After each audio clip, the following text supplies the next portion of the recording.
नमस्कार, मैं कमलेश कबीर आपका एक बार फिर स्वागत करता हूं इस नए एपिसोड में। आज के इस एपिसोड में हम बात करेंगे आम आदमी पार्टी की। अरविंद केजरीवाल, जैसा कि आप सभी को पता है, जेल से बाहर आ गए हैं, अंतरिम जमानत उनको मिल चुकी है। और जहां सबको ये लग रहा था कि अरविंद केजरीवाल के आने के बाद, स्पेशली हम बात करेंगे इंडिया गठबंधन की, विपक्षी गठबंधन की, कि उनको एक परसेप्शन तैयार किया जा रहा था कि सभी को जो है वो उसका फ़ायदा होगा। लेकिन इसमें फ़ायदे के बजाय जो है वो नुकसान की संभावना सबसे ज़्यादा है। और नुकसान कैसे है वो भी हम थोड़ा सा इसमें समझेंगे। जैसे हम बात करते हैं पंजाब में जो अभी स्थिति बनी हुई है, अकाली दल और भारतीय जनता पार्टी, इन दोनों का गठबंधन टूट चुका है। और वजह थी किसान आंदोलन। आपको पता होगा 2020 में कोविड आने के बाद में जो पहला जो आंदोलन चला था, किसान आंदोलन पार्ट 1, उसके बाद अकाली दल के ऊपर जो है वो बड़ा दबाव था गठबंधन तोड़ने के लिए।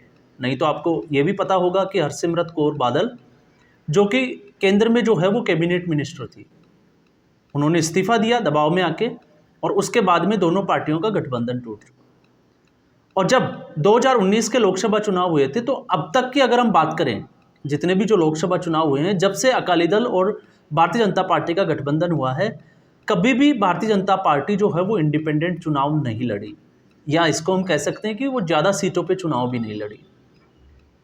पिछली बार 3 सीटों पे भारतीय जनता पार्टी ने चुनाव लड़ा और 2 सीटों पे उनको जीत हासिल हुई। लेकिन इस बार जो है वो पंजाब की राजनीति थोड़ी सी बदलती हुई दिखाई दे रही है। और पीछे वजह थी आम आदमी पार्टी का सत्ता में आना, कांग्रेस पार्टी को सत्ता से बेदखल करना।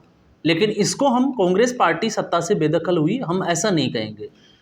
हम इसको कहेंगे कि कांग्रेस पार्टी ने जो सत्ता थी वो आम आदमी पार्टी को जैसे थाली सजा के परोसते हैं उस तरीके से परोस दी। और ये जो है वो गवाह है। आपको पता होगा इससे पहले दिल्ली में भी ऐसी हालत हुई थी, लेकिन पंजाब की स्थिति जो थी वो थोड़ी उलट थी, और पंजाब की उस स्थिति का फायदा उठाया अरविंद केजरीवाल ने, आम आदमी पार्टी ने। विधानसभा के चुनाव हुए उससे ठीक पहले कैप्टन अमरिंदर सिंह को, क्योंकि नवजोत सिंह सिद्धू उनको भारतीय जनता पार्टी से जो है वो कांग्रेस पार्टी में है, कांग्रेस पार्टी में उनको शामिल किया गया, उनको कुछ पावर्स दी गई, ढील दी गई। और उस ढील का नुकसान ये हुआ कि उन्होंने सीएम बनने की चाहत को लेके कैप्टन अमरिंदर सिंह को जो है वो ठिकाने लगाने का, या इसको हम कहें कि साइड करने का प्लान तैयार किया, और उसमें वो कामयाब भी हुए। कैप्टन अमरिंदर सिंह को मुख्यमंत्री पद से हटाना और फिर उसके बाद में चरणजीत सिंह चन्नी के ऊपर दाव खेलना, कांग्रेस पार्टी को दोनों ही दाव जो है वो उल्टे पड़ गए। और खामियाजा ये हुआ कि कांग्रेस पार्टी में टूट हुई, कांग्रेस पार्टी टूटी और आम आदमी पार्टी सत्ता में आ गई। और 100 आपको पता होगा 17 सीटों में से 92 सीटों पे आम आदमी पार्टी को जीत हासिल हुई, और मेजोरिटी के साथ में आम आदमी पार्टी ने सरकार बनाई। उसके बाद में अगर हम आगे का हाल अगर हम देखें, तो उसके बाद में जो है वो लगातार पंजाब की राजनीति बदलती चली गई। उसमें बहुत सारे उतार चढ़ाव आपने भी देखे होंगे और सब लोगों ने देखे भी होंगे। लेकिन हुआ क्या, जब से इंडी गठबंधन, विपक्षी गठबंधन की घोषणा हुई और कांग्रेस, पूरी की पूरी कांग्रेस पार्टी अरविंद केजरीवाल के सामने नतमस्तक हो गई, तो पंजाब कांग्रेस इकाई जो है वो अपने, जिसको कहें कि वो अपने फैसले पे अड़िग रही, और उनका मानना था कि आम आदमी पार्टी के साथ जो गठबंधन है वो किसी भी सूरत में नहीं किया जाना चाहिए। और दिल्ली की प्रदेश जो कांग्रेस इकाई थी उसका भी यही कहना था। लेकिन इसके उलट राहुल गांधी ने अरविंद केजरीवाल से समझौता करना जो है वो उचित समझा। और अरविंद केजरीवाल की मजबूरी ये थी कि दिल्ली अध्यादेश बिल पे उसको कांग्रेस पार्टी का समर्थन चाहिए था, और इसको देखते हुए दोनों पार्टियों में गठबंधन हुआ। और गठबंधन का नतीजा ये हुआ कि दिल्ली कांग्रेस पार्टी में कांग्रेस पार्टी के अध्यक्ष अमरिंदर सिंह लवली जो है वो पार्टी छोड़ के भारतीय जनता पार्टी की तरफ चले गए। कन्हैया लाल को जब टिकट दिया गया, कन्हैया कुमार को, तो कन्हैया कुमार के टिकट देने के बाद में वहाँ झगड़ा हुआ। और आज जब अरविंद केजरीवाल जेल से बाहर हुए, तो संदीप दीक्षित का बयान आपने देखा होगा। संदीप दीक्षित शीला दीक्षित जी के बेटे, और अरविंद केजरीवाल ही वह व्यक्ति है जो शीला दीक्षित जी को बदनाम करके और सत्ता पे काबिज हुए थे। और ठीक यही स्थिति जो थी वो कांग्रेस पार्टी की थी।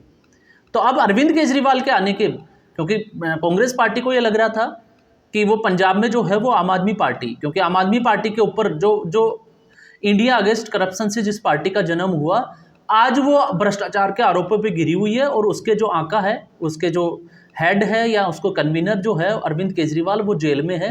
तो ऐसी स्थिति में कांग्रेस पार्टी जो है वो आम आदमी पार्टी पंजाब में जो है वो हमलावर हो सकती थी। लेकिन अब स्थिति ये हुई है कि अरविंद केजरीवाल जो है अब वो कांग्रेस पार्टी के ऊपर हमलावर होंगे। तो ऐसी स्थिति में मुकाबला त्रिकोणीय तो नहीं कहेंगे हम इसको, 4 भागों में बट गया है। आम आदमी पार्टी जो है वो इंडिपेंडेंट 13 की 13 सीटों पे चुनाव लड़ रही है, पंजाब में कोई गठबंधन नहीं है।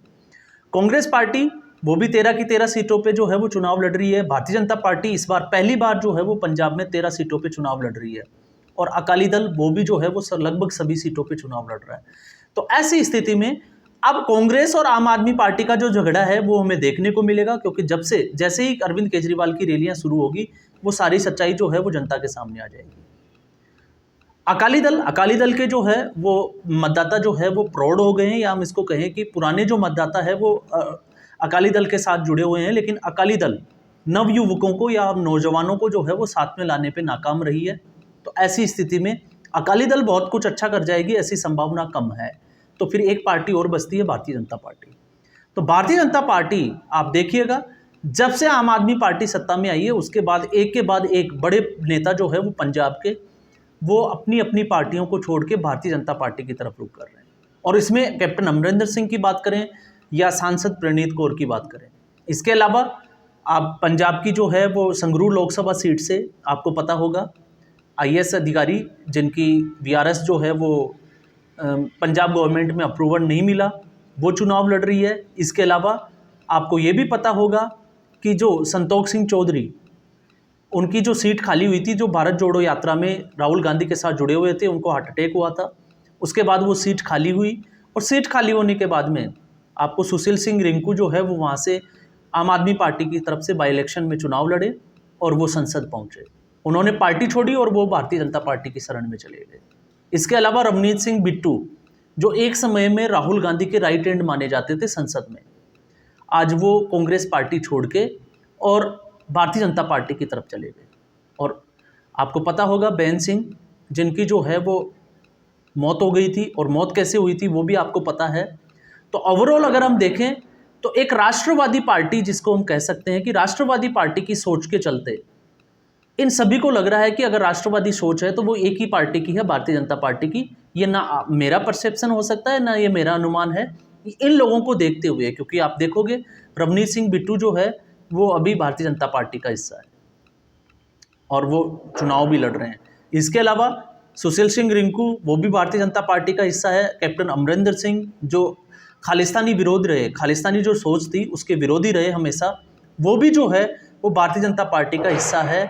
और ऐसे ही तमाम तरह के और भी आपको नाम जो है वो देखने को मिल जाएंगे।